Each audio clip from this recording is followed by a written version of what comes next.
Hey everyone, I'm Jen and welcome to my channel. I'm a woman in long-term recovery. I'm also a CARC, a SERPA, a rape crisis counselor, a Narcan trainer, a syringe peer, and the creator of Supplies for Life. So let's start with Supplies for Life. If you look at my description box down below, you will find the link for the fundraiser that we are doing for apparel for Supplies for Life. This is the long sleeve t-shirt. That's the front. It's so beautiful. And then here's the back. Let me see if you guys can see it. Yeah.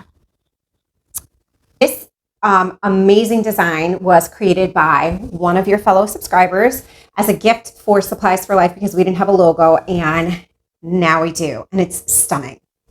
So while you're down there, you'll also find all my social media as well as right here, and you will find the link to Smacked, which I was involved in 2017. You'll also find a whole bunch of other videos that I did, explains my certifications, all that hoopla. And you'll also find my Amazon wish list for go bags. Guys, I need any donations of any kind. Like literally, stuff is coming in and I'm packing bags as I'm unpacking the boxes and it's going right back out. I'm lacking, to say the least. Today's video is kind of this one is lighthearted, guys. This one isn't on a serious note at all. I recently have been video chatting, or attempting to, it's a whole nother story, with my friend Jessica. My friend Jessica Lightheart, who I'm going to be doing her full story in a video, probably next actually, because it'll make more sense to you guys. She is incarcerated in Logan Correctional Facility in Illinois. She is sentenced to 35 years. Her story is very, very unique and very, very common all at the same time, unfortunately.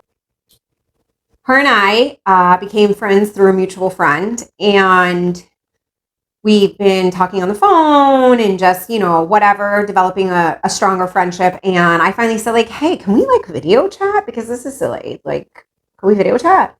And she was like, yeah. She was like, but you have to apply. And I was like, I have to apply? Okay. So in New York State, all you have to do is download the app, and the person who's incarcerated has their tablet, and you have to either you put money or they can put money, and then they send you an invitation. And once they send you the invitation, you click on it, and then, you can set up a time, and then you video chat. So in Illinois, you have to download an app, and you have to make an account. And once you make that account, you have to apply to be able to speak to your inmate, right? And then you have to wait several days, and then they decide whether they approve you or not. So the application process, they ask you your name, your date of birth, your age, have you ever been incarcerated before, what's this, are you employed, are you this, are you that?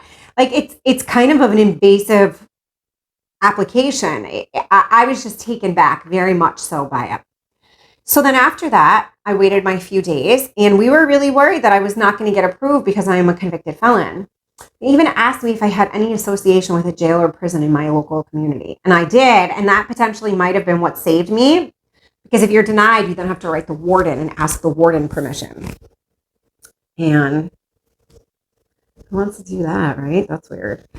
So I was approved, and then once you are approved, you then have to download it. You go on once you're approved, and you pick your date and time that you can video visit with your inmate.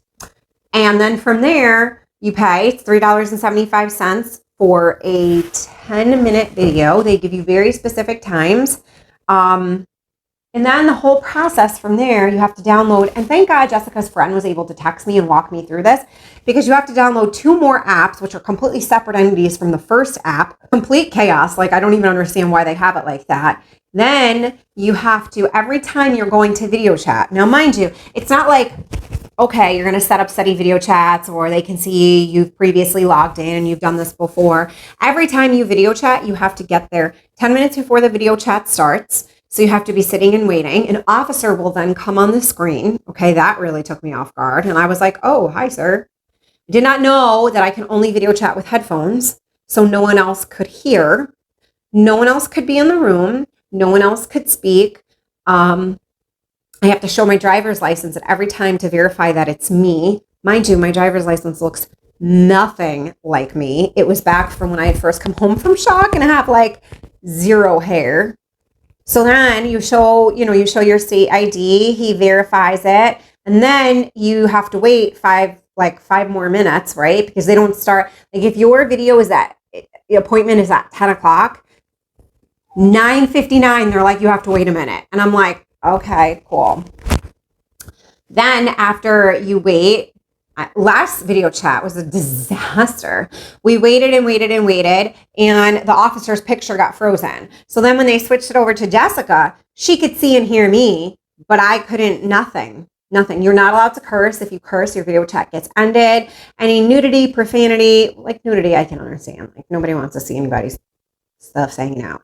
But you have to, no nudity, no profanity, no one under the age of 18, no other people in the room, no swift hand movements. So you literally just have to sit like this and just talk. Look at the camera and just talk. It's super awkward and uncomfortable. I've never been involved in a video chat that's ever been so uncomfortable and so weird. I video chatted with many people, unfortunately. I have a lot of family members and friends and stuff that have been incarcerated, and it's never been like that. Like Illinois is no joke. It's kind of crazy. So then you have like your 10-minute window and whatever. Last time was very frustrating because, like I said, she could see me. I couldn't see her. I couldn't really hear. There's a lot of back noise because she's inside the unit. It's just a very, very odd experience. And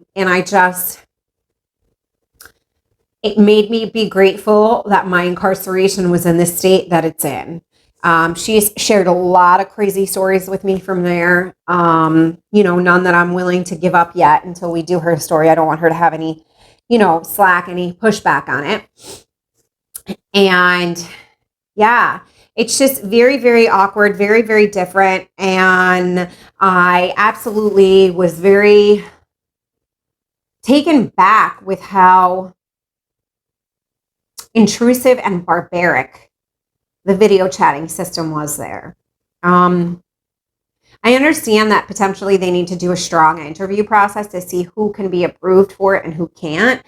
But I mean, at the end of the day, I was already approved, so let us talk, right? I don't understand why you would need to have an officer come on and check my ID. I feel like if your ID is checked, it should be checked that one time and one time only. And as long as you match up to what is being said, then that's what it is.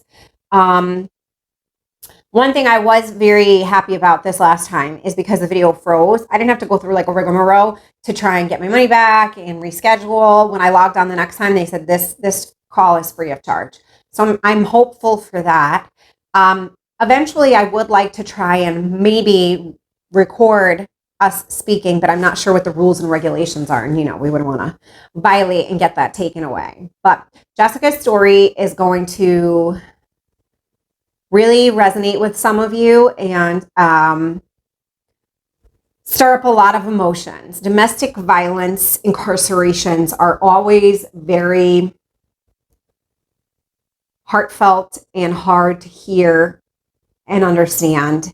And I feel like women in our country are constantly having their constitutional rights violated when they do not get the help that they need. And then unfortunately, they're involved in a crime due to the domestic violence relationship that they're in. And that is Jessica to the fullest.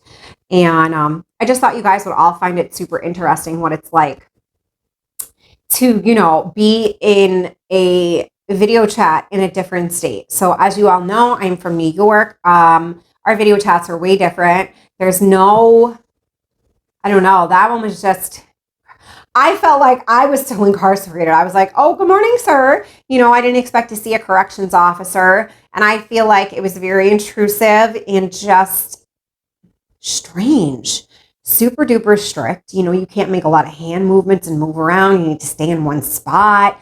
I just feel like that's so unacceptable for today's day and age. What if I was in my vehicle and I needed to do this chat because, life happens or whatever? It was just really weird and awkward, and it just makes me be that much more grateful for my freedom and when I did serve time for serving it in the state of New York.